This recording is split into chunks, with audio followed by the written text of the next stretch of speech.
Good morning, good afternoon, good evening, wherever you may be. This is a scene for the Changeling venue. Again, we have General Baron Valarius at Club Knox. This is a event that he's holding at his club. Part of his strategy was that the more people he invited to this club this evening, the less suspicious it would be.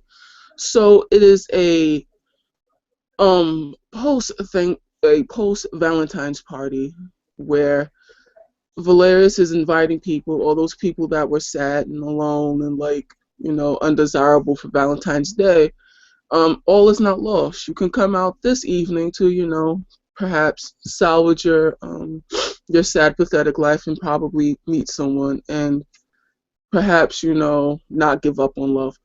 So Valerius is there and he is making sure everything is going according to plan. Being that this is his second big event, in a little short notice, the line isn't as long as it was for the previous batch that he had at his club, but the line itself is pretty impressive, maybe 2 blocks in. As it is right now, the usual bar keeps and the usual bouncers that he usually has have been replaced by his own soldiers that fought with him in the war. They're a little bit more crass, a little bit more rude, and they don't lack empathy, but they have less time to deal with everyone's bullshit. So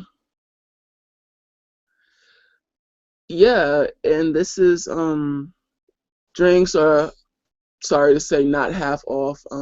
We don't feel that sorry for you. And what else is happening this evening? It is a very live and festive event. There is a VIP list, and before the actual doors open, Valerius is going to have a word with his personal renew. The people that have decided to flock behind his banner because they have special instructions that are different from the instructions that were given from the regular staff. And we can start our scene there in Valerius's back room.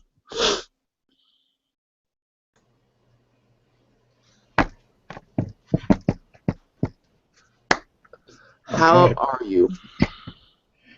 I've been better. I've been worse, actually. That's not good. Everything okay? Mostly better, though. Everything's fine. Everything's fine.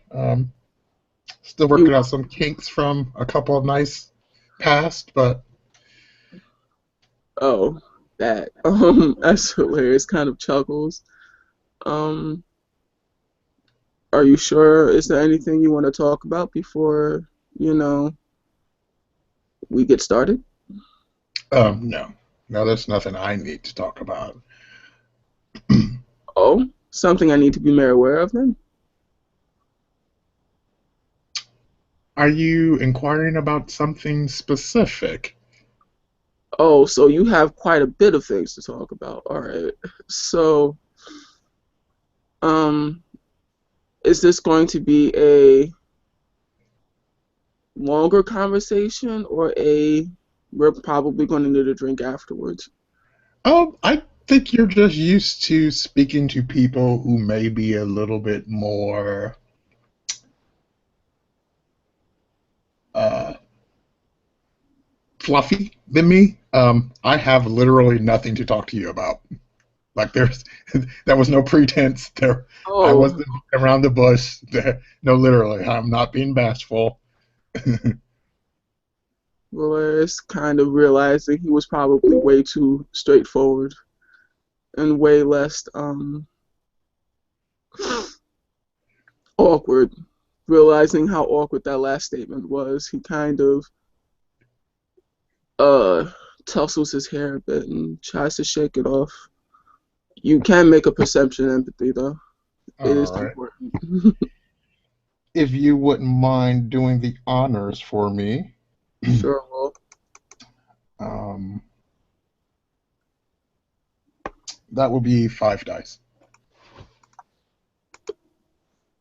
oh wow. You don't catch it. It's such a Okay. spade. Like Do you have any specialties that might help it? I do not in this area. All right, so Oblivious. you're a little oblivious to it. Yeah, Valerius is he seems fine. So with that, Valerius kind of rubs his eyes. I feel tired. Oh, gosh, I need a break. All right, as he kind of slaps his cheeks and I need your help with one last thing. As you know, Princess Lenore is coming this evening. Um, I'm a little not nervous, but it's going to be one of those nights I can predict. As he kind of rubs his head, rubs his face. But all right, I guess that can't be helped, can it? It cannot. Not at this point.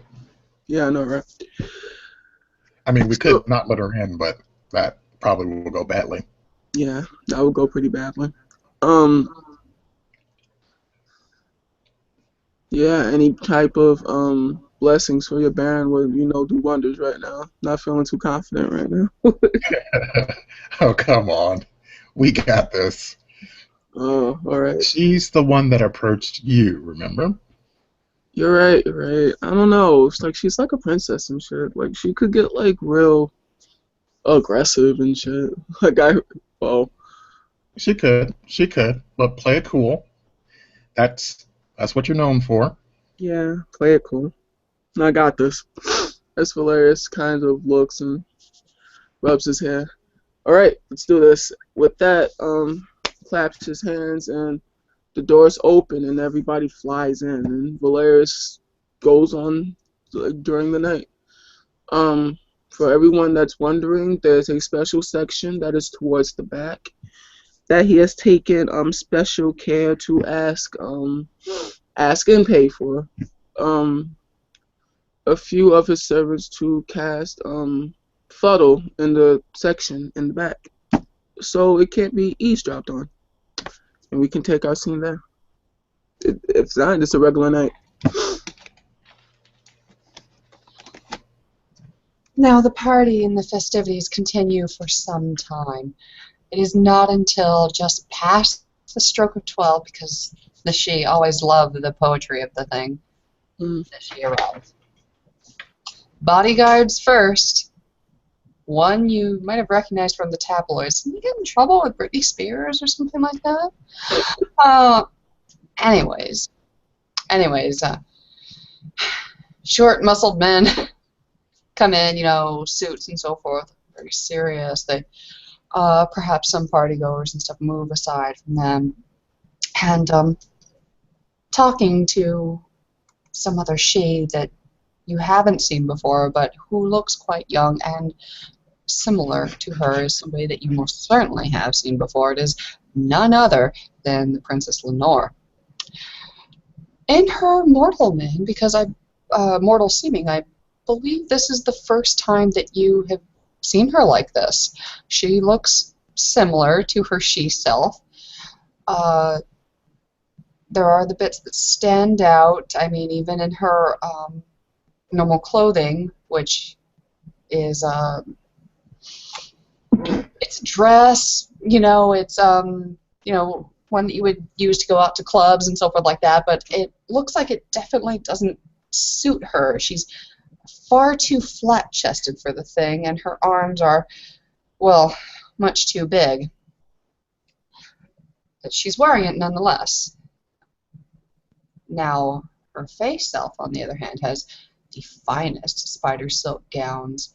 They fit well, and they show that, she clearly has spent a lot of time on the field of battle, just more used to perhaps a soldier's life than many of the courtiers that you're used to in open and closed courts at the Kingdom of Apples. Her hair and both of her manes and seamings and so forth is done up in a tight braid on her back, similar actually to that of Morwen's, but don't tell her that. When she sees you, and I'm assuming it's not hard, right? Nope. Okay. She'll make a beeline to you. Valarius would, upon seeing her, would, do a bow and kind of smile and say this way. Why, thank you. And I'm sorry, I've just returned from a very long day. Could I have a drink first? Yeah, sure. What would you like?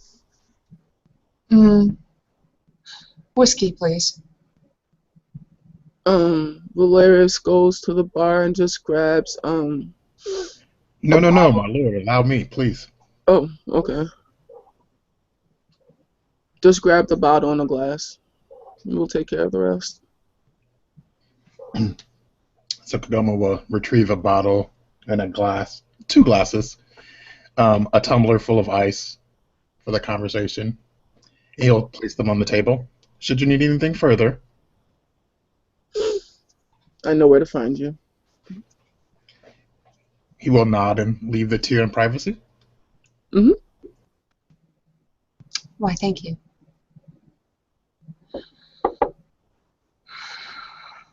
Right then. Valerius would walk towards the section that he is blocked off. There are guards and things standing around, making sure, keeping an eye out. Valerius would offer her to take the first seat. He would pull out her chair first. And, of course, her bodyguards have been following her the whole time. And they don't seem to have any sort of names on them that you can see. They do seem to be mortals. Perhaps they're dreamers. Follow her. But she thanks you and takes her seat. Valerius then sits and takes a seat opposite her and pours her a glass and hands it to her. Why, thank you.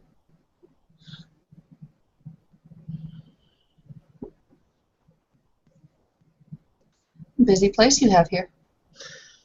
Yeah, I have to keep myself busy. It keeps my mind active.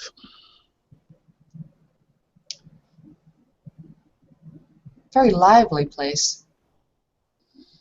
I find that the excitement that this pace perpetuates makes it a very sizable meal when I need to eat. Understood. Although,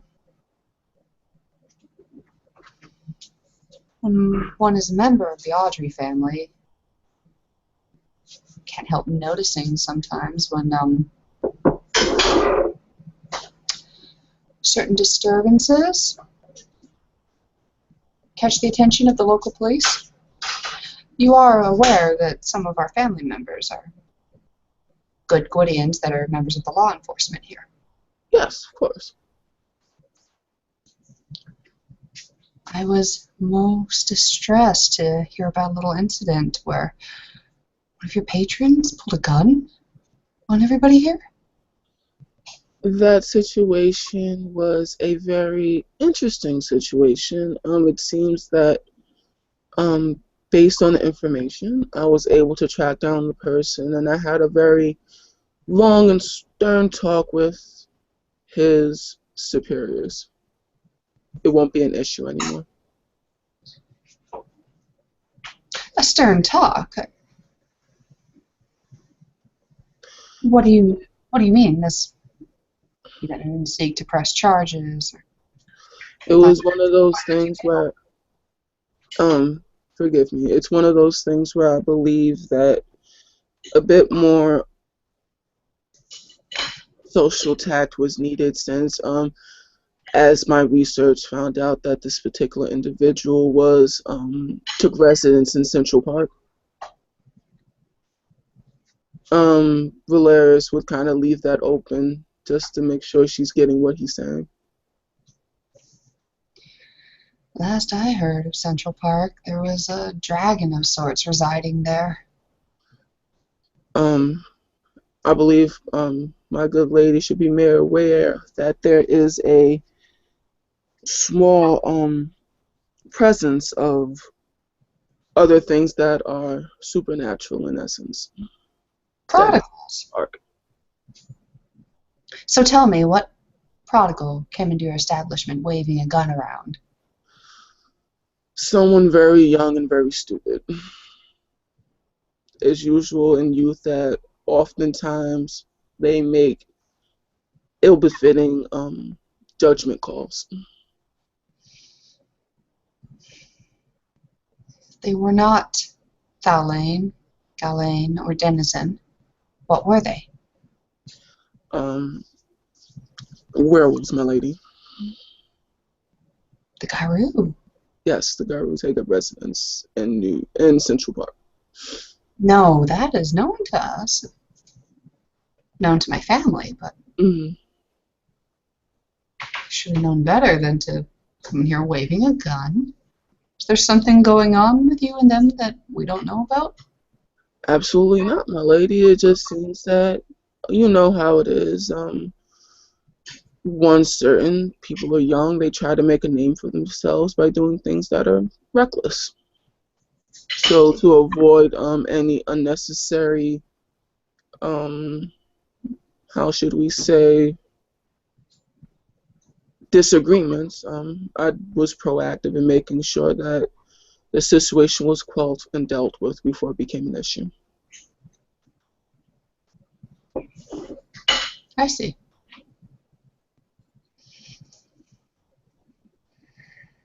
And this is the first time that you've had any trouble with them. First time. I wouldn't even call it trouble. I would just call it a misunderstanding. And as far as you could get, the reason why this young Garou was doing this was He was intoxication, excitement. intoxication, excitement, and just plain stupidity. I see. I came because this report that came across my family's desk sounds like so many other reports that we've been having of denizens in the area. Indeed. You're aware that they are filtering through completely unchecked into the gray world. I am aware that there are some of my people and some of my associates are working to alleviate some of the insurgencies, but as you already know, the sheer magnitude of the denizens is taking up quite a bit of time, quite a bit of resources. Indeed. There seems to be more and more that filter through every day, behaving how they want on our territory. This is troublesome. And she stops and looks at you and, why, yes, it is troublesome. So you agree with me? No, I agree that this is a time where how should we say, the growing pains of a new establishment is happening. And I believe that the growing pains are necessary to give birth to something new and tremendous that will most likely, dare I say, shape the rest of our natural lives. Indeed it will. And if we allow them to shape it however they want, they will reshape our lives however they want. I would say that it is more of a question of how much effort we as a group, a nation, are able to deal with the current situation. So you would agree with me then that some sort of accounting needs to be done for these denizens coming through? I would not agree nor disagree. My position is as such. I believe that their presence in the city is an issue, but the way to deal with it is still something that I myself are still investigating. So I would either agree nor disagree with your statement. Baron Valarius, Yes. you are very lucky. Incredibly so. Because that one night, yes, a Garu came into your club, brandished a weapon, did not fire any shots, and then you were able to secure from this Garu's superiors that it would not occur again. Absolutely. That's Imagine, what however, and I don't think this is too far-fetched, because you are right next to their territory, that a of course. denizen were to come in that night and do the exact same thing. Even if they did not discharge their weapon at all, you would have no recourse, nobody to go to. And as far as you know about them, that might be perfectly acceptable in their society. I would say that is neither that is an exaggeration of a statement, but I would be more than happy to explain. Well, please, explain. I would say that, as you know, while you were away at the Fomorian Gates, there was been, by the way, your exploits are what my soldiers talk about. It's very commendable. We appreciate what you did there. But as the, how should we say, many of war counseling meetings, and myself and my then knight Alicia segment made a lot of realizations and first-hand encounters with their lifestyles, and what you say is, I don't believe is plausible. Valarius, My lady. I can only pretend to talk like Mab and Morwen for so long. Honestly, I come back and what do I see?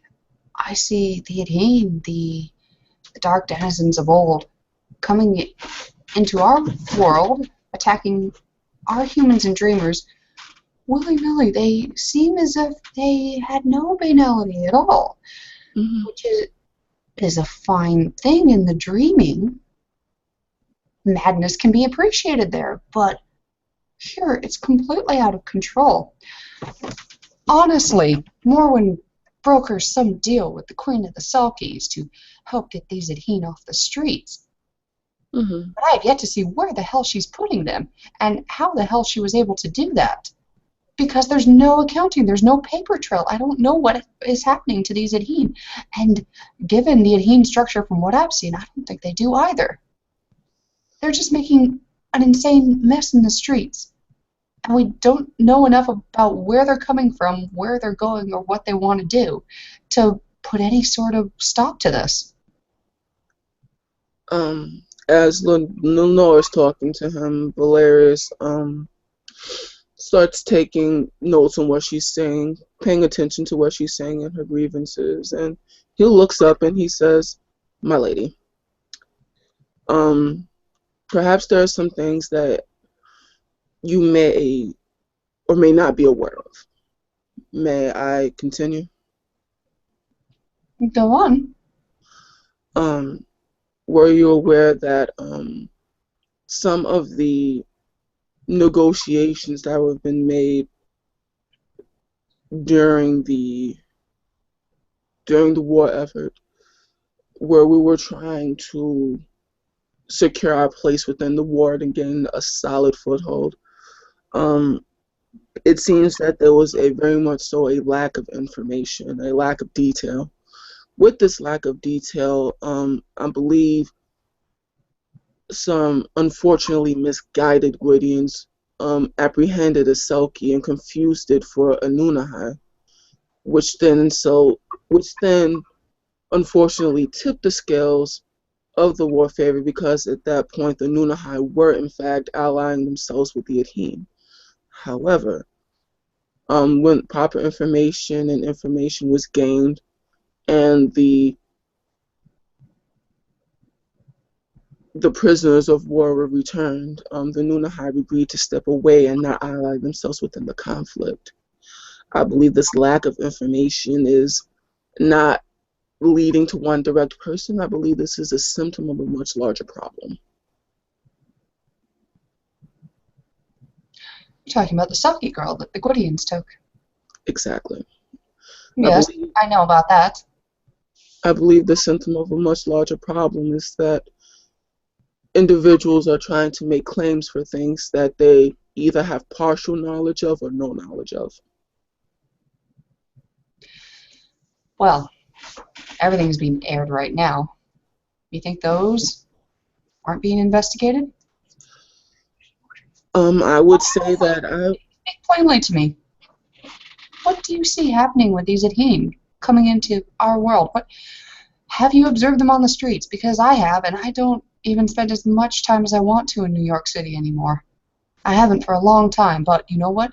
Whenever I come around the areas that the Selkies are, the shoreline and so forth, the bus stations, I see insane antlered people.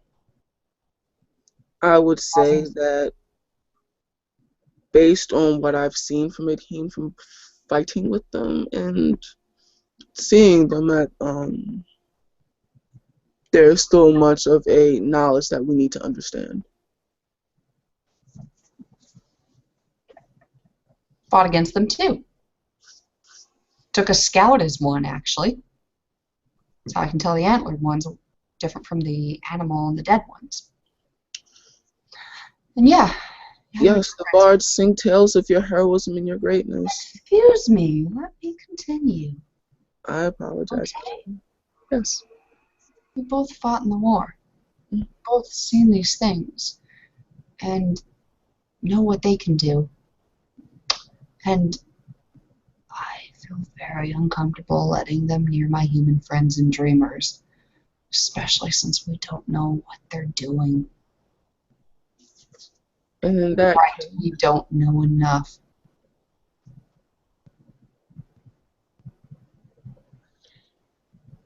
In that case, I believe what we're doing now is the most prudent thing we can do. Continue to observe and analyze and see what we can learn. Miscalculations could lead to another unfortunate, how should we say, resurgence of another war. And let's not forget that tensions with the commoners and the nobles are at an all-time high. I don't think we're in a position to start another war. Not another war. I don't think anybody wants that. God, I don't know if I have the strength for that anymore. I'm just...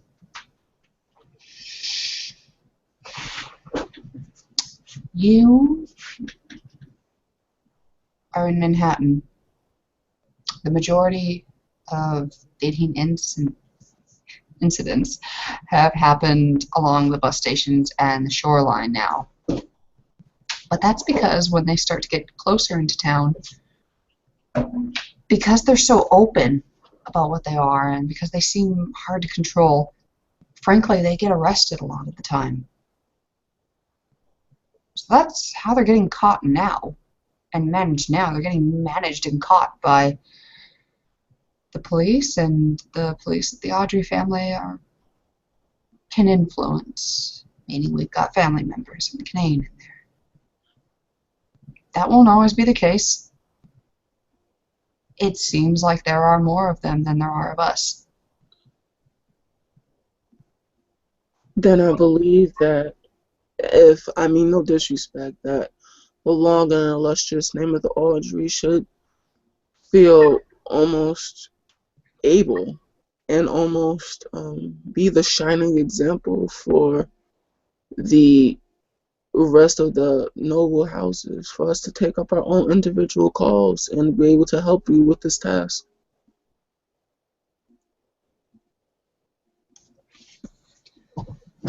Baron Valarius? My lady? You became a general during the war. Mm. I heard that sort of thing, because I never got the chance to fight with you, being as I was on the front lines all the time. But I hear that sort of thing and go, He understands war. He understands a soldier's life. He can speak plain. I come here, though, and you constantly talk around. I have no idea what your position is, and every time I try and ask you a direct question, you circumvent it. You offer no solutions to anything I've said, but are quick to turn down any I offer. Speak plainly. My lady, before I took my position as general, it was it was nothing of an aspiration of power. It was more of me answering a call that needed to be called, as we're all oath-bound and sworn to uphold. Me, myself, I believe in a cohesion. I believe in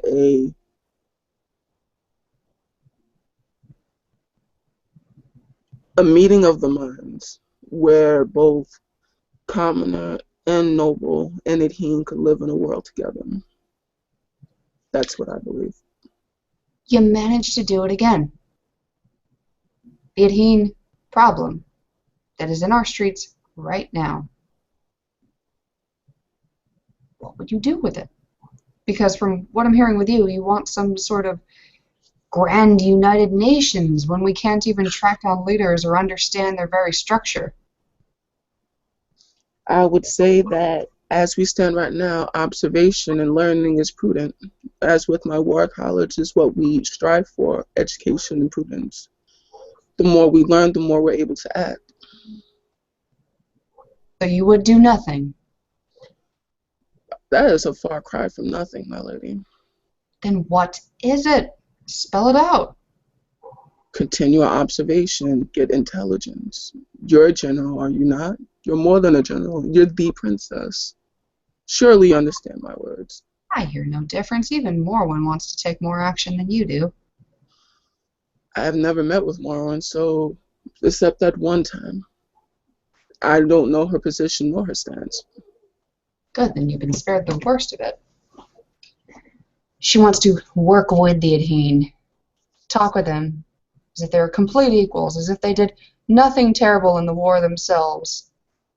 Supplicate to them as much as possible to get their attention.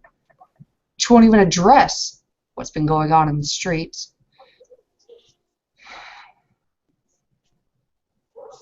Fine, fine. I thought I saw the start of trouble here. I thought I saw a fellow soldier I could talk to. But clearly I see somebody who just wants to watch and write down and take no action. As my lady requires. It is not what I require.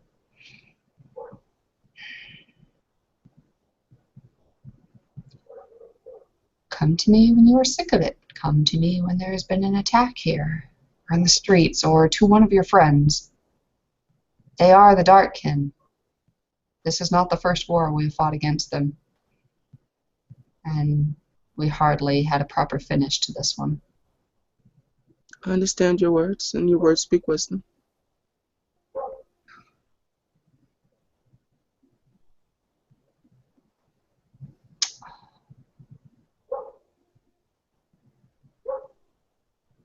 Is there a problem? Twice before I leave. When you speak to me next time, speak plainly. And with that, she nods to Kagoma, to you, puts down her drink, and motions for her bodyguards to come with her as she's getting up and leaving. My lady, would you like me to escort you to the door? Or am I overstepping my bounds? I'll be fine. I'll call you if a denizen dares to attack us. Although I think by now I can handle myself. Indeed, my princess. A good night to you. And to you. And the disappointment is dripping off her. But she leaves. She disappears into the throng soon enough.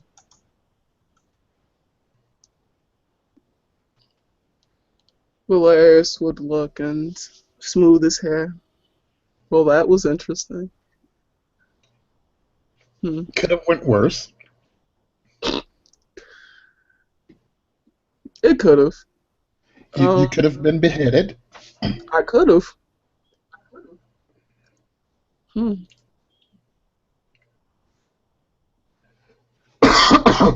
Not uh, yet. It's not yet time for me to show my hand. is Nope. that what you're thinking? Of course. You never show your full hand, even though people get visibly upset. What's wrong with you? Mm, looks like she was trying to find a supporter. She seems far too hot-headed. I wouldn't I, say hot-headed. She's a warrior. she is a warrior out of necessity, not out of duty. Mm. It's a difference.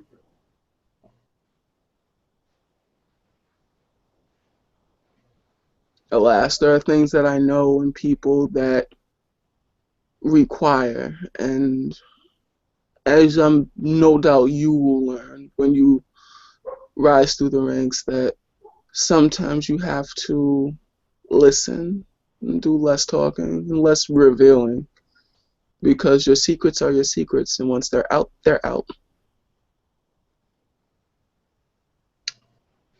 That's true. That is true. With that, Valarius will continue on with his night and kind of dismiss his guards and pull in his regular staff and send them on their way. Kagama, you can take the rest of the night if you'd like. Uh, yeah, I'm not going to turn that down. All right. And with that, Valerius will finish up his shift and make his way to yet another meeting.